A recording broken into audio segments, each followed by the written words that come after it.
Hey everybody, if I were to sum up the last 3 years in terms of my individual research, I would say that it has been a process of reverse engineering AI and LM models and transformers overall, and then realizing that the gaps and the way forward within the research in those areas is essentially and has been centered around making bets on physics.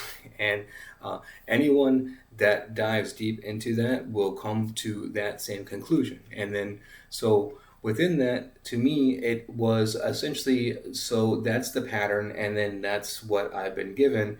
And then, so the only way forward then is to start making educated guesses as to which one of these paths is the actual correct path from a physics standpoint. Because to me, the underlying mechanism of how AI works, how AI will work, how computers work, etc., it's all a physics problem, right? And it doesn't matter if we don't understand the full underlying mechanisms of how these things work, because that makes perfect sense to me, right? Because we don't understand the full underlying mechanisms as to how computation and computers themselves work overall. So there's gaps with regards towards our physics knowledge on a deep philosophical level within that regard and aspect. And then so within that, and then following that path and that trajectory, the gamble essentially that I decided to make and have been experimenting around for the last 3 years or so is really around, to me, the like biggest person that I can point towards is Stephen Wolfram and computation theory, and then everything associated with that and that comes out of that. And then so within that, essentially, I want to break down this concept deeper of essentially like the architecture of a reality from a quantum level, but from a philosophical standpoint as opposed to a pure physics standpoint. To me, all of this, and then no matter what you do, no matter what path that you choose within this, it's always a path of philosophy to physics. And then it's philosophy, formalizing the philosophy via mathematics, utilizing that mathematics and that formalization of mathematics to experiment. And then those experiments prove out, and then utilize those experiments for physics breakthroughs and hypotheses in the physics world that can be proven and experimented with. And then essentially that's how you progress and move forward and experiment all around these things and within these things. And then so within that, diving deeper into kind of my higher level gamble within these things, if you will, when it comes to physics within this. So within that, we'll call it the architecture of reality, and then why physics is information processing. So when we first encounter physics, we're taught to see the universe as a collection of things. We learn about particles bouncing like billiard balls, fields stretching across space, and massive objects warping the fabric of the cosmos. We're conditioned to believe that physics describes the hardware of reality, that everything is centered around things, right? Matter. But as we peel back the layers of the universe, from the subatomic to the galactic, a strange pattern emerges. The deeper we look, the less physics seems to care about what things are. Instead, it cares exclusively about what can be known, transferred, conserved, or lost. To understand modern physics, we must abandon the idea that reality is made of matter. Instead, we must embrace a more radical possibility. Physics doesn't describe reality, it describes how information moves. And then within this perspective, and then within this, from a framing this from philosophy to physics, just quickly with regards towards this hypothesis. So starting off with the philosophy of this, the underlying philosophical assumption is that everything in the universe is in motion, including the universe itself. And then so you can't strip that motion away from any sort of the measurements that you do and the impact of those bodies, right? Because it's like the body A being in motion, and then that has impact on body B, which is in motion, etc. Right? And then so you need to like account for those within that and that motion and those motions and the physics of all of that within any sort of calculation that you would do. And then so essentially, if the whole universe is structured in that way, the universe is essentially structured in a way where you have like it's kind of like a neural network, right? Is the best framing within that, where essentially you would have inputs, and then it would essentially like bounce through those inputs within the universe, and then you would have probabilistic outputs. And then so framing that into mathematical terms that's where you get into like neural networks and the framing of that, right? Like inputs with probabilistic outputs, backpropagating and backpropagation of the outputs, etc. That's where framing these things in these concepts in these ways and starting to think about it is how those concepts progress into the mathematical terms. And then within physics, we start to prove these things out via experimentation with regards towards like very specifically like holographic theory within like computers and like photon-based computers and like lots of different areas overall, right? Pretty much like everything dealing with AI, game theory overall would fall into this area. And then so the end of objects and the rise of rules. The first crack in the object-oriented view of the universe appears when we look at conservation laws. Classically, we think of energy as a fluid or a substance, but the laws of physics don't actually care how energy is manifested. It can be mass, motion, heat, or radiation. It does like as long as it can be a particle or a wave, right? As long as it can be contained in some way, it can the energy from it can be harvested. And then so the law only insists that mathematical bookkeeping remains consistent. Energy is not a thing; it's an invariant number that nature refuses to let change. And then this logic extends to symmetries. A symmetry in physics isn't a shape. It's a statement that different descriptions of a system produce the same outcome. It's a rule about allowable transformations of information.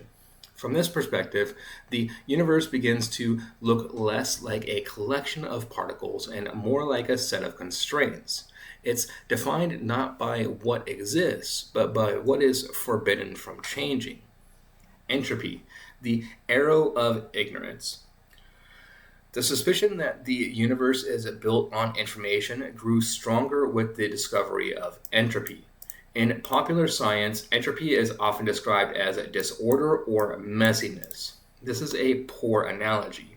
A messy room is subjective. Physics requires precision. Strictly speaking, entropy measures missing information. It's a count of the microscopic details of a system that are hidden from us. This leads to a profound realization about time itself. The second law of thermodynamics, which states that entropy tends to increase, is not a mandate for the universe to get messier. It's a statement that information becomes irretrievable.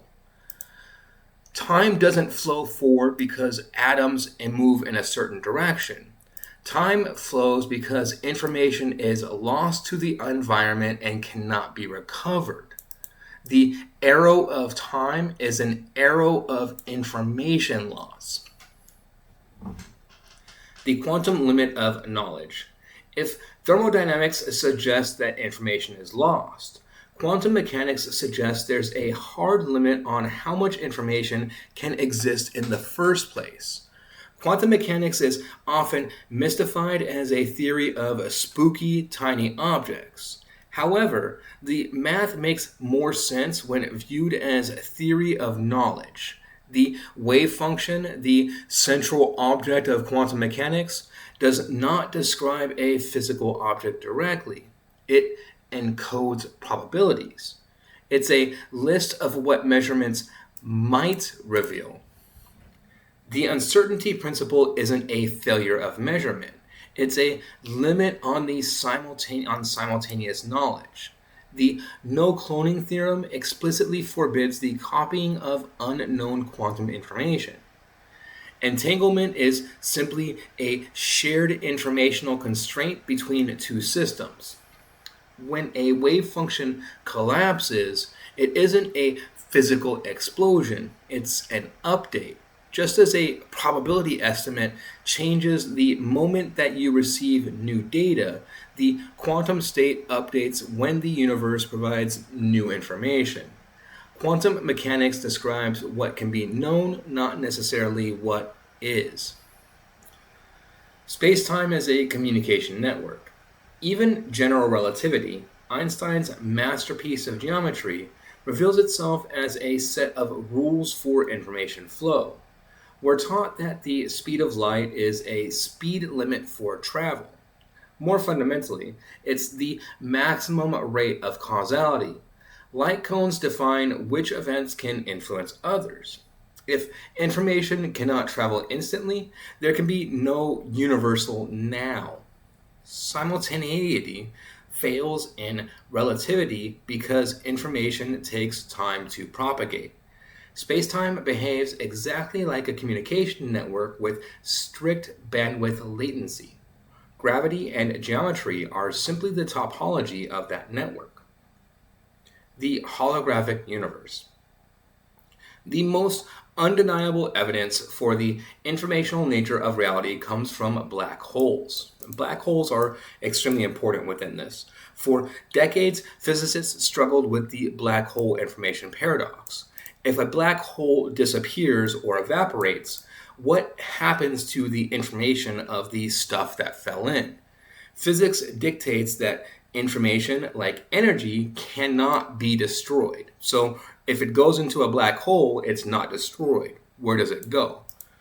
The solution came from a surprising discovery. The entropy of a black hole, the amount of hidden information it contains, is proportional to its surface area and not its volume.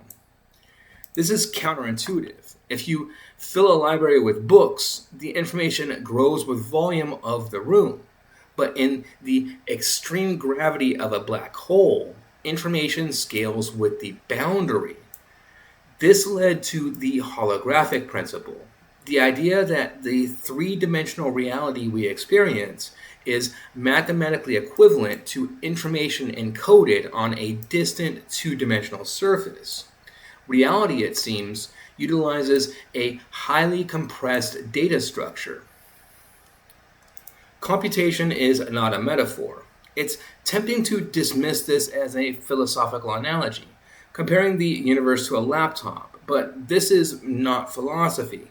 In 1961, physicist Rolf Landauer demonstrated that erasing a bit of information carries a physical cost. Landauer's principle proves that to erase information, you must release a specific amount of heat. If information were merely an abstract concept in our minds, manipulating it wouldn't heat up the room. The fact that erasing data requires energy proves that information is a physical quantity, just like mass or charge. The new fundamental. When we synthesize these fields, thermodynamics, quantum mechanics, relativity, and black hole physics, and then I would also add to this digital topology, the conclusion is stark. We have spent centuries assuming that objects are fundamental and their relations are secondary. Modern physics suggests the opposite. Relations are fundamental and objects are emergent. Matter is simply what information looks like when it stabilizes into a consistent pattern. The universe is not a machine made of things. It's a process made of questions and answers. It computes its own future state through valid transitions governed by the field state of the speed of light and the conservation of energy. Once we stop asking what the universe is made of and start asking how it processes information, the disjointed law of physics resolve into a single coherent picture. reality is not built around matter, it's built around information. And then so overall, I'll leave a link to this document here as well. I'll link to it. And if you'd like to stop by content, please like and subscribe. Thank you very much.